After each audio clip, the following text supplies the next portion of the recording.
All right. Well, I got a new mic today, so it should be better as far as I know. I'm not sure how loud I am at the moment, but yeah, it's so hot. Oh, dude, it's so hot today. It's so goddamn hot. It's actually so hot. It's about 26 degrees Celsius today. I know it's nothing to some of you Americans who just get out of summer, but it's a harsh change from 14 degrees to 28 or 26 within a day for me. So I am not enjoying that at the moment. Um, so last stream I was talking about practice and practice drills, mainly the left hand stuff, and that was really fun because I think there was quite a bit of a, I guess, back and forth conversations or questions, question and answers with with me and some of the people here. Hey Walter, hope you're well today. And yeah, basically like we're just talking about practicing and how to approach practice, how to get better, basically. Janho, hello. Hopefully I pronounced your name right. Anyway, I kind of want to continue on that because the other day we were talking about left hand stuff, right? And practice drills. So I was thinking maybe we can talk about philosophy and how to approach practice, how to approach music in general, because there's a lot that we can talk about. Um, that's not usually covered in the typical like bass lessons, I guess, or I don't know, stuff that you see on YouTube. So okay, well, a lot of people probably going to end up uh, going to be watching the VOD instead of being here at the moment. But I always think about basically this mindset of practicing, and basically there has to be a difference between between um, between playing music and practicing, right? Because I think like when people are performing, you're not practicing anymore, and so your mindset has to be different. When you're playing music, when you're performing, or when you're in that mindset of performing, even though if it's just you at home, like you don't have to be on the stage. Like basically, when you're playing music itself, you should think about, like, you shouldn't be thinking about, um, what licks can you play, or what, I don't know, like random lines or chopping out or whatever. You should think about, you should just like be in the moment and kind of listening to yourself and think about think about what's next, right? Think about what should happen, musically. But when you're practicing, you're kind of like taking what I would call freeze frame. It's like watching a movie, and then you're kind of like pausing the, in that particular scene, and kind of like looking at it and be like, okay, what's going on? I feel like that's what practice is. I feel like practice is not about making music. I know that's like really vague and probably sounds kind of wrong, but what I mean is that practice is when you're focusing on executing stuff. Because I can just jam on something. I can just like try to create something right now, right? And I'm gonna make a mistake. So when I'm jamming, yes, I'm creating. I'm making music. I'm creating music. Like I'm focusing on making music. I'm not practicing. But if I make a mistake, I can turn it into practice by, stopping what I'm doing and kind of like look at that, just look at the mistake and think about, how to execute this better. Because I feel like to be better, to be a better musician, to kind of execute things better, you kind of think about, you have to think about every single mistake that you make. And it's not to hammer on the mistakes. It's not to be negative. It's not to be pessimistic, I'd say.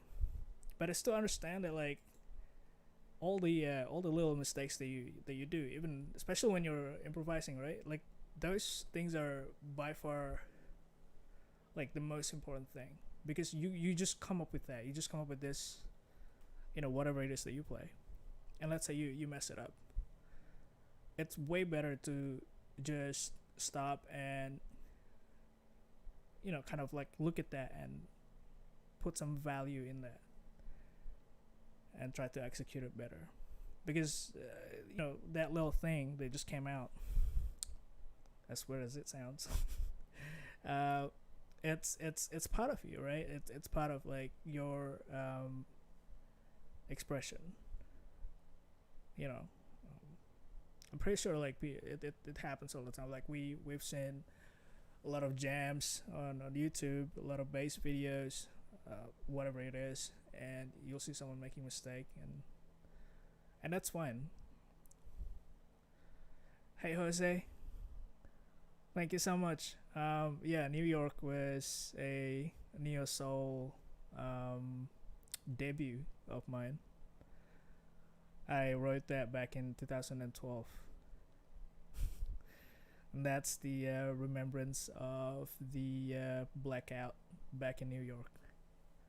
It kind of struck with me for whatever reason. I'm really glad that you enjoyed it. But I do have some other songs that are not jazz.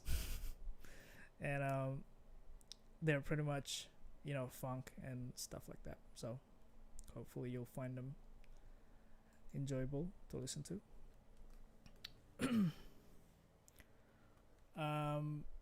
Yeah, so anyway, coming back to that, because the question is like, how do you make practice more efficient? And I feel like to be efficient, to to make it worthwhile. It's always about being uncomfortable. It's always about like doing things that would make you grow, and you're most likely to get better or get something more out of it by probably just hammering on your weaknesses, because I think it makes no sense to practice songs that you like. I feel like practicing songs that you like don't really don't really help that much. Um, Again, it's different, right? Like everyone has their own thing. Like everyone has their own goal. It depends on what you want to be. Depends on how good you want to be, or where your standard is. But to me, even like the simplest things, even if you don't want to be like a great musician, if even if you don't want to be like super amazing bass player or whatever, you can still adapt at least like some kind of like focus into your practice, and at least like being able to admit that for you to be better, you need to practice like the right stuff instead of just like play what you want all the time or practice what you want all the time. For example, when I was really into Marcus, I didn't spend a lot of time practicing Marcus Miller songs, right? Because I knew like I couldn't play it. But then again, I was thinking about like, what can I do to get there? Like, what can I do to make myself able to play all that stuff, like more advanced stuff? Because obviously I wasn't up to it. And I feel like the only way for me to do that is to just be honest with myself. Like, where exactly am I? Like, knowing your weaknesses, and just be willing to admit that you're not good enough at something just yet. That's something that a lot of musicians don't want to do, because they feel like somehow, you know, how do I say it? Like, people play music for fun, obviously. Me too.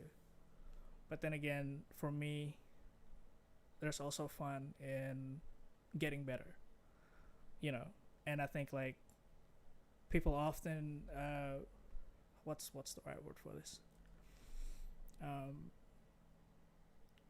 People connect this idea that practicing really hard is something that's not fun, which again, it's subjective, obviously.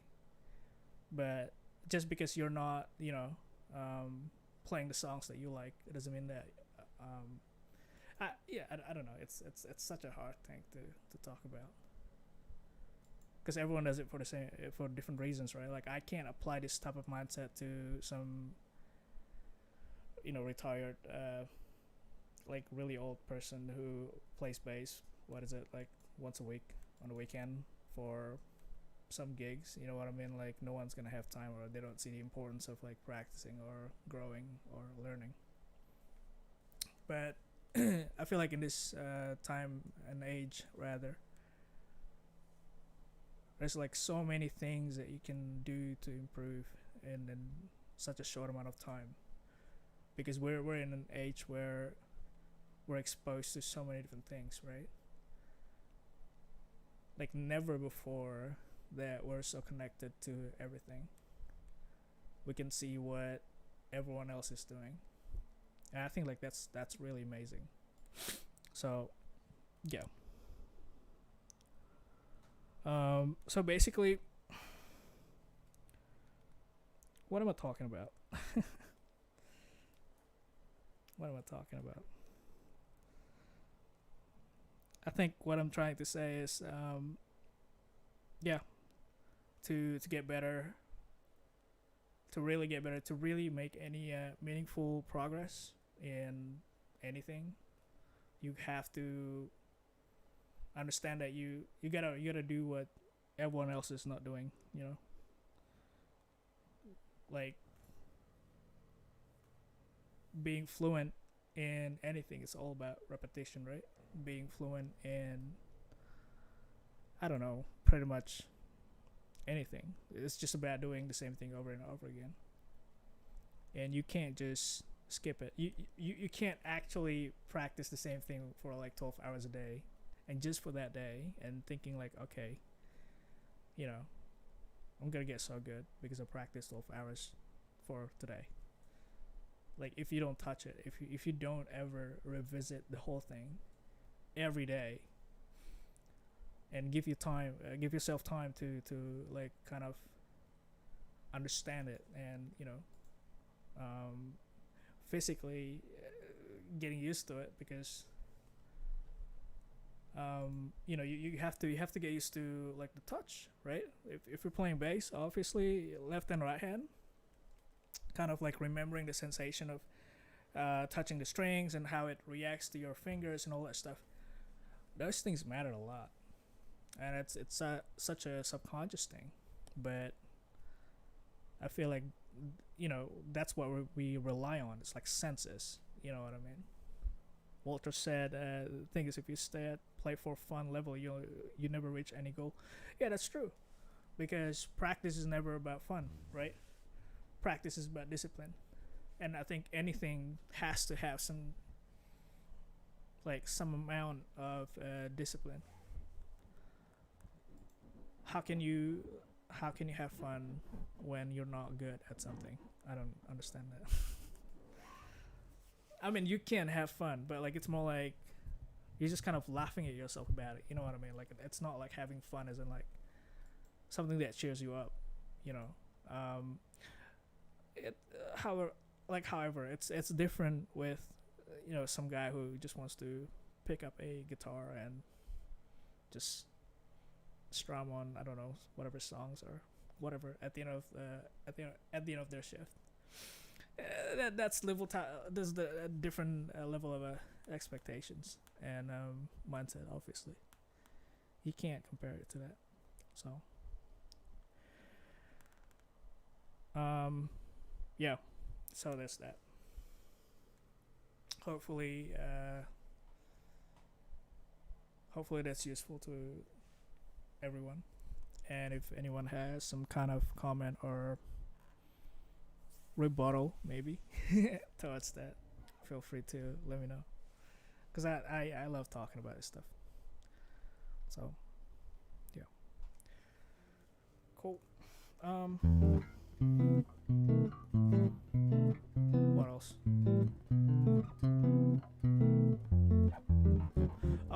The other day we were talking about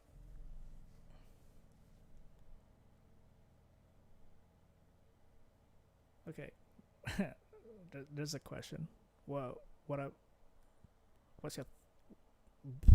what's your thoughts and experience on the double bass strap thing? I have it.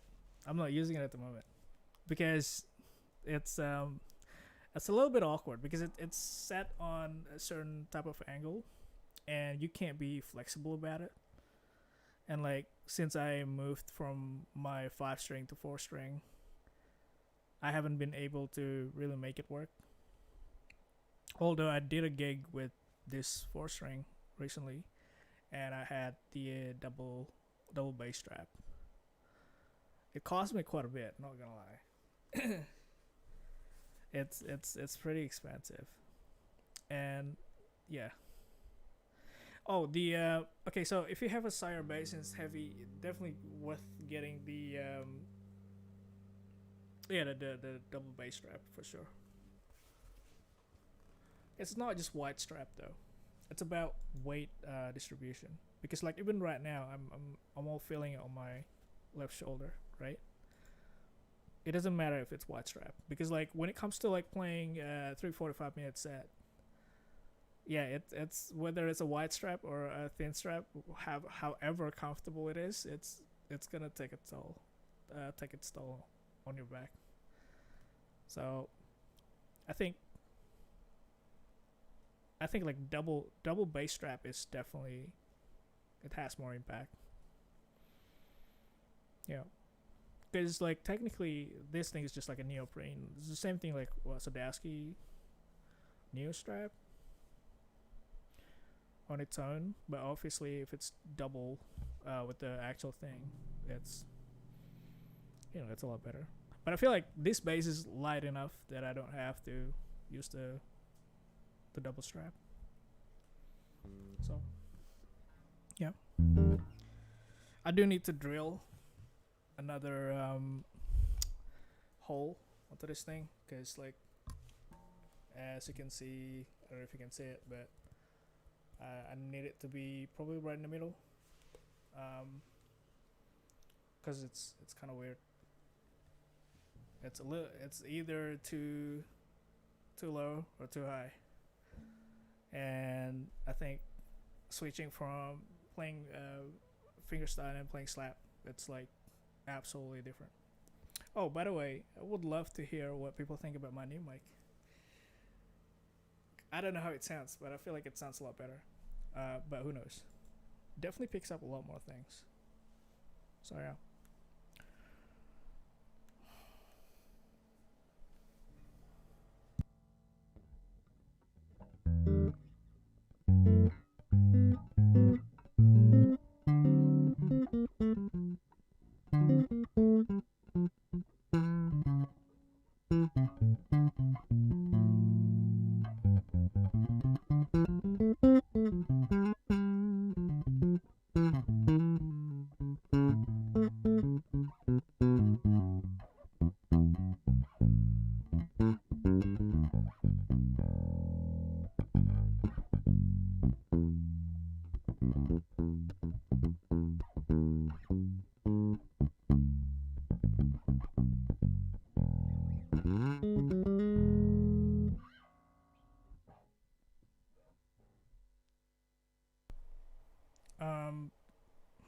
Okay.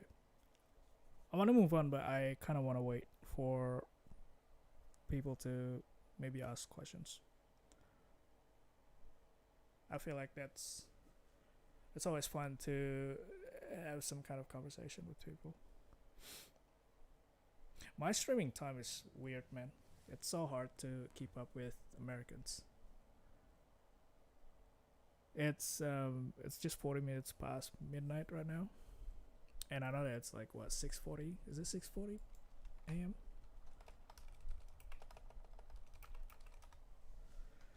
Oh, 8:40. My bad. So it's great, but then again, like everyone's going to work in the morning, so yeah.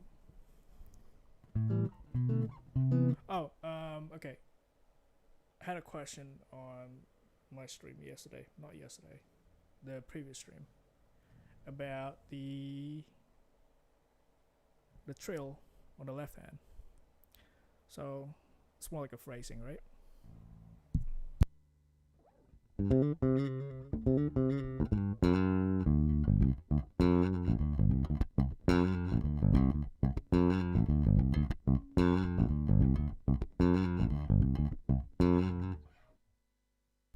So that seems to be a mystery to a lot of people, and I guess for me, a long time ago.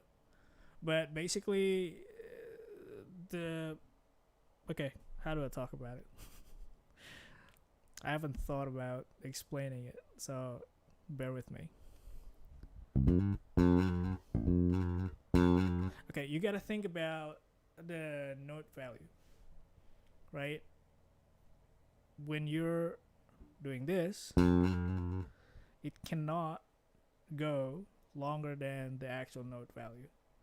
So I don't know if that makes any sense, but if it's a quarter note, then you cannot go longer than quarter note, because people tend to do either too fast or too slow, and it's not about too fast or too slow. You got to think about the tempo. Let me just maybe play another bass line or play an example of it, and if you can count, try to count the tempo or the time rather, and you'll see what I mean. Dude.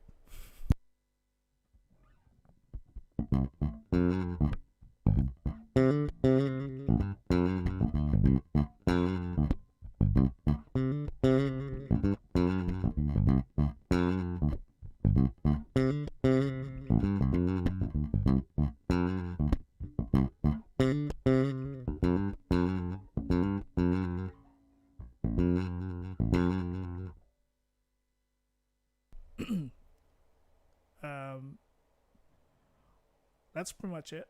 But also the way I do it.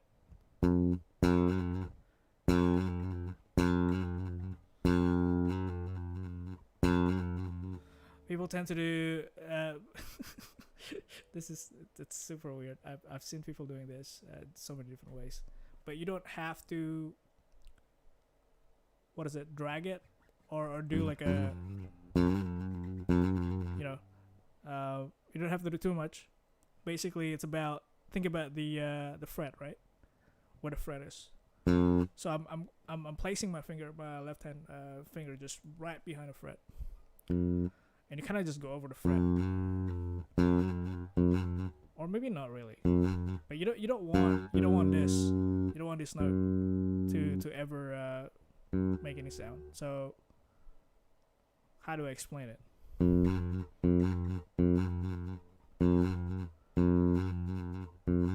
Okay, so there's like a decay, I guess, from the first attack. So if I'm plucking the string, and I'm kind of like slowly lifting my left hand finger, so that way that way it doesn't sound like, right?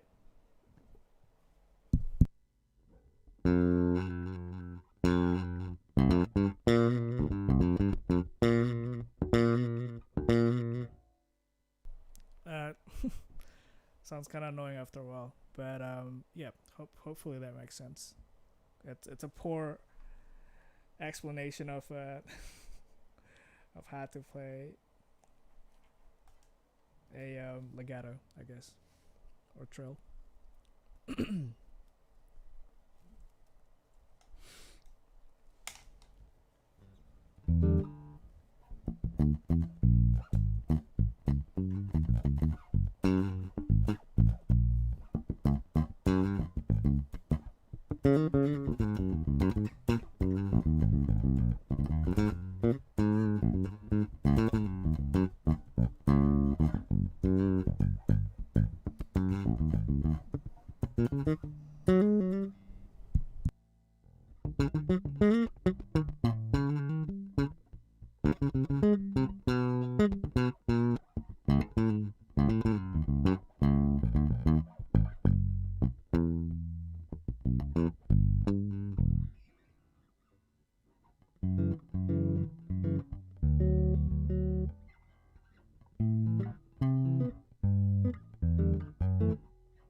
Been thinking about 5-string songs that you have to play on a 4-string, and it's stressing me out actually, because I don't know if I'm too affected by, obviously 4-string sounds different to 5, because 4-string basically every string has kind of different tension. The strings just don't sound even to each other for whatever reasons, or physics, I guess. But if you compare it to like a 5, right, you can play, D, G, all the strings, and they kind of have, they sound a lot more evened out. So yeah, it bothers me, because I think like I kind of take the consistency of a 5 for granted, and it sucks because I'm switching to 4, and it's a little weird. It's super weird, and especially the bass lines, right? So for example, how do you play anything that has E flat in it? Because I'm not going to tune down every time, but it's like, what is it? What you gonna do for me, right? A Shaka Khan song. It's obviously in, well, it's an F. Well, that's even more of a reason to have a 5 string, because it's E flat to F.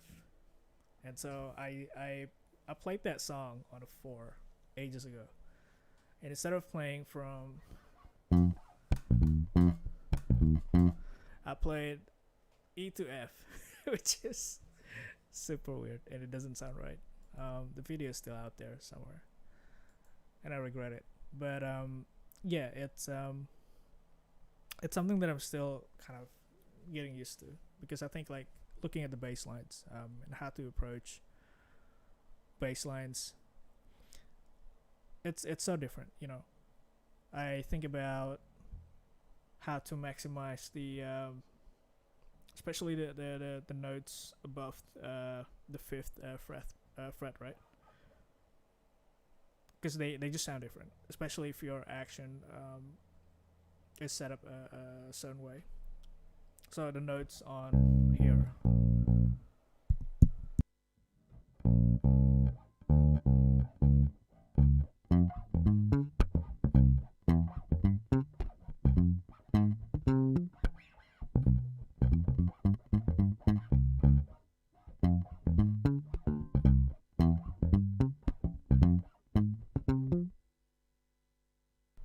like, obviously that's fine, but at the same time, it's it's not optimal, because you're gonna have to EQ it again, and to change the EQ to compensate the lack of oomph or mid range, because when you play in the middle of the neck, rather, or around here, that's where the tension is lower, and so there's more sustain towards the all the notes, basically, around this area. And to get that potato mid, that's what I would call it, to get the it's just not punchy, you know what I mean? Like, if I'm playing notes around here,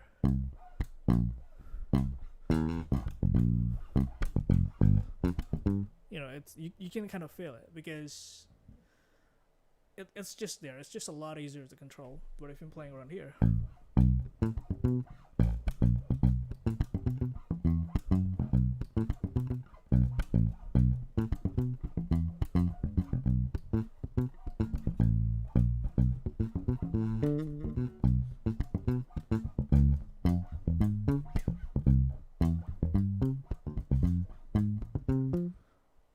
it's there, but also the low end is different.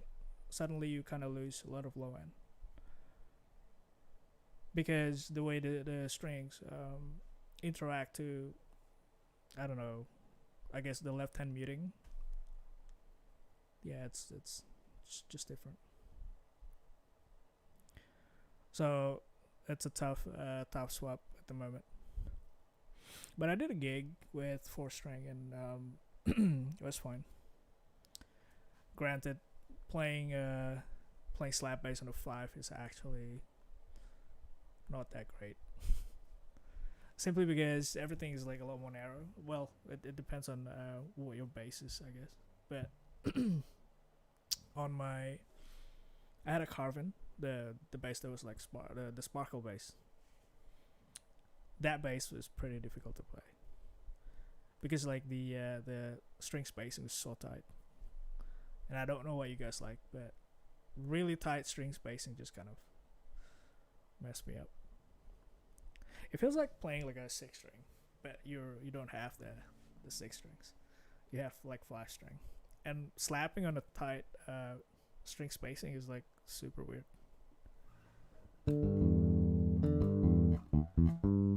The P bass doesn't give me better low end. I don't have a P bass. You're talking about the precision pickup, maybe. So the EMG has different voicing on front pickup. It just doesn't have the natural, what is it, mid range, I guess. It's really scooped, so it's not great. But then again, even like even if you have the P bass sound, right? Even if you have precision pickup soloed, it's not even the right sound. Like it's not necessarily the right tone for a lot of bass lines. I feel like, especially when you're trying to dial it from a jazz bass. So yeah, but you know, it is what it is. Can't get everything from one bass, which sucks. Because I was like watching the Bruno Mars stuff. I feel like the 24K album has so many great songs with bass lines. But the problem is like the bass player plays a 4-string bass with the synth bass playing in the backing track. So that's a little bit of a cheating, I guess. Yeah. Well, it would be really fun if I could play synth bass, but I don't do that at the moment.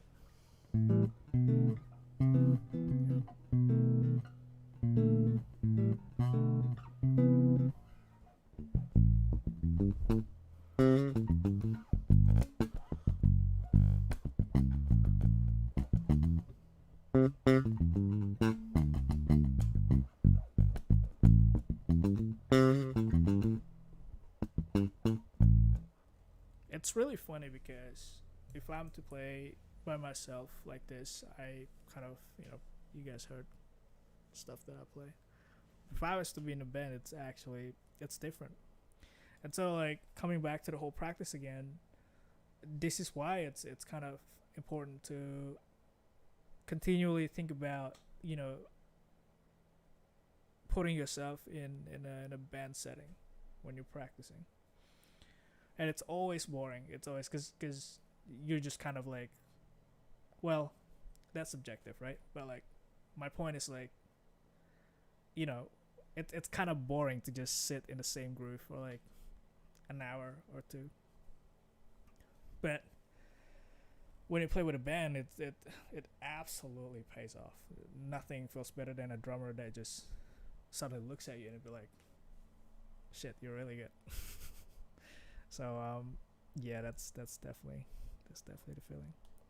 So I'm still trying to understand exactly what I'm trying to achieve, because I just recently getting back into playing bass again. I took a break from March because of COVID, right? And all my gigs were gone. And there's literally nothing to do. And I think like when there's nothing to do, you know, I didn't feel like I could really go anywhere with making content, because I was kind of running out of content. I didn't want to keep covering songs that kind of similar to the stuff that I've done previously. And so like within that 7 months or whatever it's been, I kind of like think about what really matters when it comes to playing music, or what it is that I'm trying to achieve, right? And so yeah, it was really good to reflect about a lot of things. And ultimately, you know, I kind of want to teach. I kind of want to share stuff basically. But also at the same time, for the longest time, I was always scared about talking in front of a lot of people, or just to speak my mind, you know. But yeah, this is a really good change for sure. And I guess like it's something that I want to keep building. Hopefully, you know, we'll get a little bit of a small community of bass players and whatnot. But it's been really fun. It's been really fun to talk to people, and you know, get people to come to the stream and tell me what's, you know, how they play bass, or what are their thoughts about records or practice or all that stuff or gear. So yeah, um, these days I've always been up. Well, nothing too fast. I've been thinking about or looking at a lot of bass players on YouTube or just in general anywhere, and it's really hard to look for something new because I feel like music is so saturated in a way that like everything is kind of the same. Everything's the same. Um, you hear countless Joe Dart wannabes or what is it? Well, I don't think you can say the same with Mono Neon or Hadrian Fraud, but basically like the whole the play style or the mindset of approaching music or bass rather. A lot of it is like super repetitive, you know. It's not a lot of content or stuff that kind of cutting edge, and it's kind of stressing me out because I've always been hungry for, I don't know, things that's just stuff that's different, stuff that's like challenging mentally. Because I feel like if you're watching stuff, if you're watching someone and you're not being provoked, kind of like make you question yourself or how you practice, kind of make you think about changing the way you think. Like I feel like that's hard because then it's just this cesspool of content. I don't know. Because I used to watch Malo DK and so many other bass players back then, and they had a lot of like really really good content. So I'm coming back to it. I've been thinking about this is like still early in the works, but I kind of want to make a probably like a not like a series or something, but like a package of bass lessons, right? So stuff that you can just buy, the whole thing, like I don't know, 10 videos or something. But I'm not sure what people would love to see because obviously we've seen so many of those, like Scott bass lessons do that stuff. Malo DK does that too. Like I don't want to just do exercises because I feel like not everyone needs the same thing, and it's really hard, right? Because like not a lot of people talk about the mindset stuff. Like everyone who's here, all of you guys have different ideas about music, but like I feel like there's like one common ground, like well, yeah, about like what's good or things that that can be useful to everyone, even though you're doing you're playing bass for different genres and all that stuff. Like not everyone's gonna play slap bass. Not everyone's gonna play funk all the time. So I'm thinking like what can be good, and that's why like I was kind of I guess attracted to things that are more common or universal rather. And I feel like it's always about mindset and how you say things. But it's really boring because people feel like those things are not necessarily the things that are exciting because there's no face value. People are always attracted to showmanship and just like how cool it looks. And for me, I've never really think about my content to be revolved around that stuff, right? I mean, it might happen to be cool, or technical or whatever. But that's just because it just happens to be, the stuff that I like to play. But for the most part, I've always kind of want to show maybe some expertise into the things that I'm studying, because I want to encourage people to really be obsessed with something and get themselves to be really deep in it.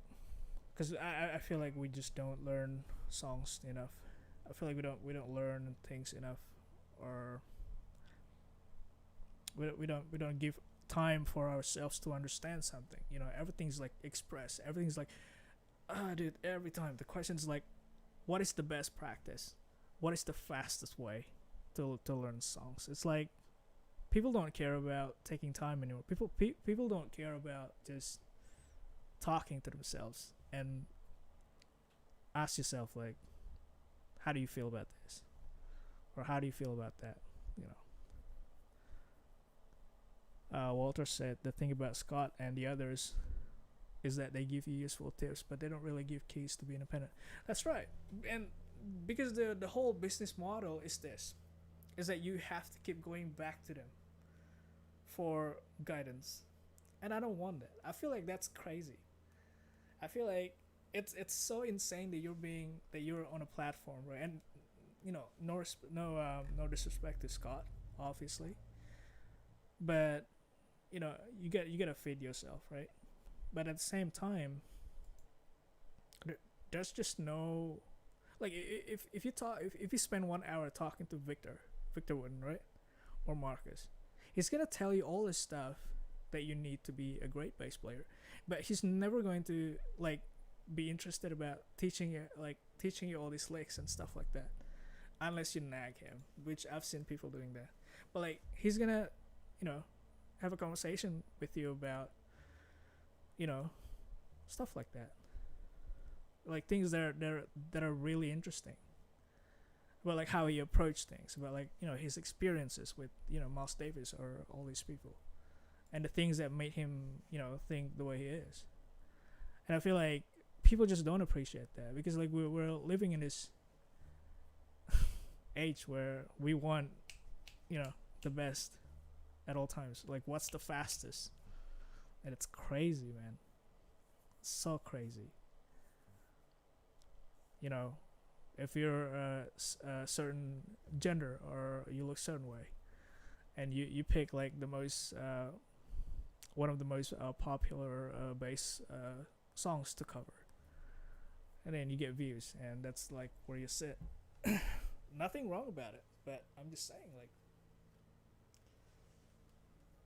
again, I apologize for bringing that up, because I feel like that's irrelevant to my point earlier. So I'll take that back. I don't want to open any kind of worms. Yeah, but you get what I'm saying. It's I don't know. I've been listening to literally the same album since it came out. Let me see when it came out.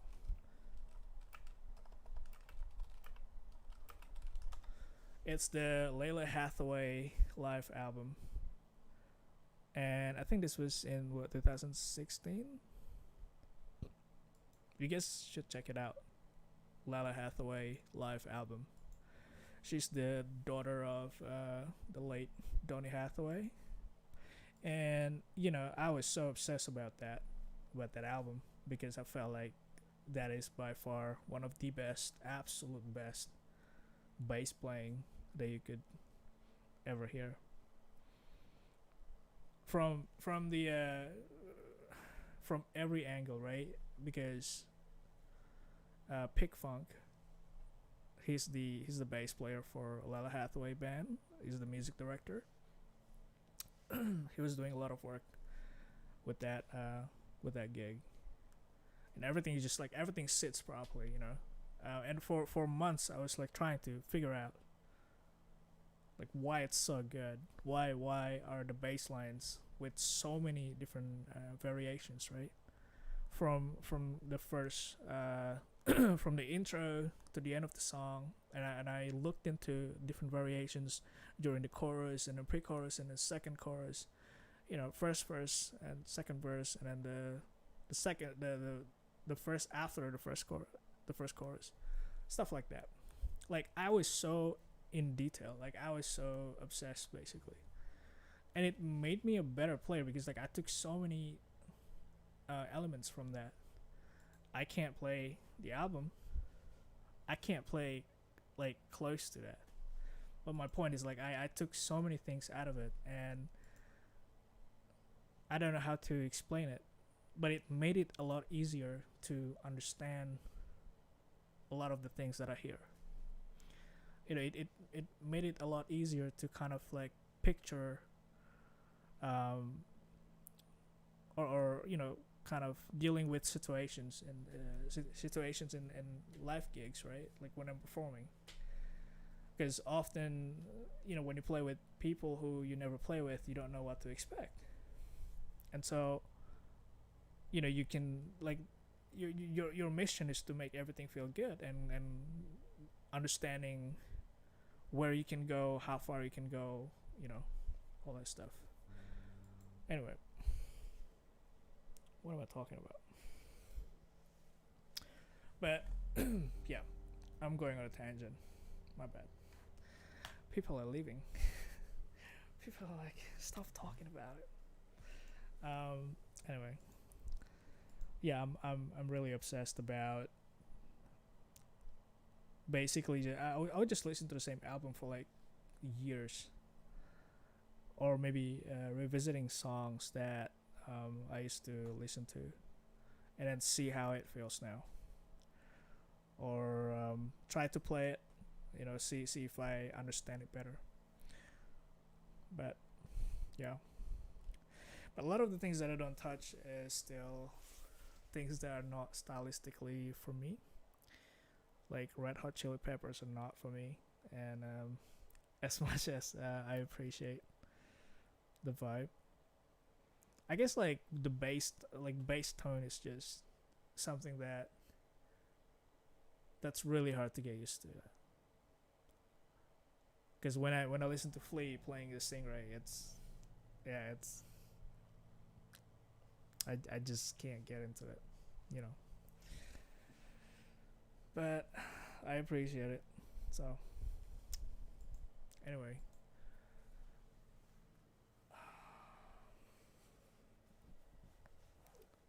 I'm probably gonna cut the stream just here, and hopefully next time I'll come up with something else that's more exciting to talk about. I don't know. Hopefully you guys get something out of it. I'm gonna try to work on better time, I guess. Probably going to put like a schedule about my streaming times. At the moment, like I'm not sure when are people active, I guess. So yeah, we'll see about that. Anyway. Alright, thanks guys. I'll see you soon.